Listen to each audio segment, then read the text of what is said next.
You know, when we think about financial planning, our minds usually jump straight to spreadsheets, numbers, and let's be honest, it can feel a little cold.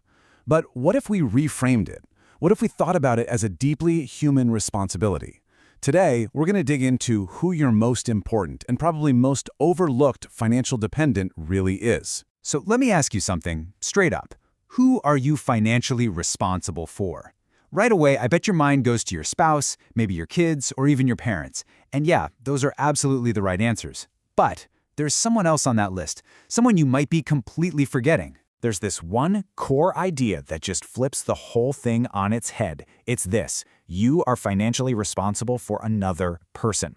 Okay, so if it's not the usual suspects, who on earth could it be? That other person is you, the future you, the one who's retired, or the one who maybe can't work anymore for whatever reason.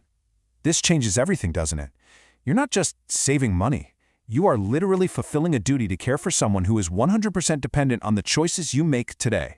Okay, so if you've got this huge responsibility to your future self, how do you actually do it? How do you make sure they're taken care of? Well, this brings us to a really powerful tool. We're going to call it the 4% freedom rule.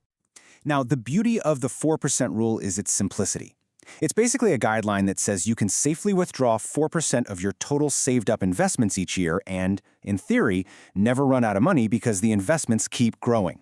This is the absolute game changer. It's the key to switching from living off your job to living off your assets. So, how do you use this rule to figure out your own personal target?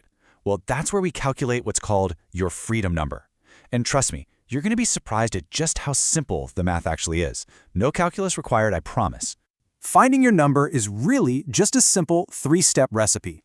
First, you've got to figure out your annual living expenses. Basically, how much money does it take for you to live for a whole year? Got it? Okay. Step 2, just take that number and divide it by 0.04.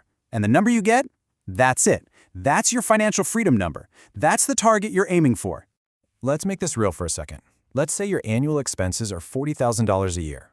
You do the math, divide by 0.04, and your freedom number is $1 million. Hitting that $1 million mark means your investments can generate that 40 grand a year you need to live on forever. That's what frees you from needing to work.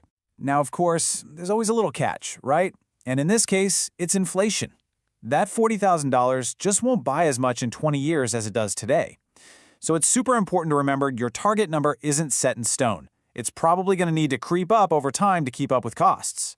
But here's the thing. Hitting that number, it isn't just about the math. It actually requires a huge mental shift. It's all about changing how you think about saving money. It's not a sacrifice. It's an act of responsibility. So you might be wondering, okay, where is this magic savings money supposed to come from? Well, the idea is to take a hard look at where your money is going, especially to things that don't really serve your long-term well-being.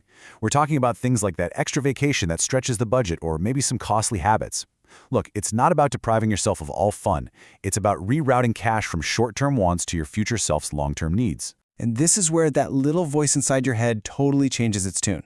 The old way of thinking says things like, oh, I can't afford to save. Or, you know what? I work hard. I deserve this treat. The new mindset, it flips the script. It says, I am responsible for my future self. And when you're tempted to spend, it says, I cannot afford this. For them. All of a sudden, you're not depriving yourself. You're providing for someone who is counting on you. And what's really interesting is that once you fully embrace this responsibility for your future self, that circle of responsibility, it often starts to get bigger. Because for a lot of us, it's not just about securing one future, it's about securing several. See, it all starts with you, right? Providing for future you. But then maybe you add a spouse and boom, suddenly you're responsible for 2 futures. Your freedom number might have just doubled. And then maybe you have kids. And the stakes get so much higher. Your financial planning isn't just about your own freedom anymore. It's their entire safety net. With all that responsibility, how do you possibly stay motivated? The answer is pretty profound. It's about shifting where you find your joy. Instead of getting that rush from spending money, you start to find it right here, in watching that savings grow. The reward isn't the shiny new thing you bought. The reward is the security, the progress, the freedom you're building. And that really brings us to the final thought I want to leave you with. It's a question just for you. Knowing what you know now, that you are the primary provider for your future self, what's one thing, just one sacrifice, that you're willing to make for them, starting today?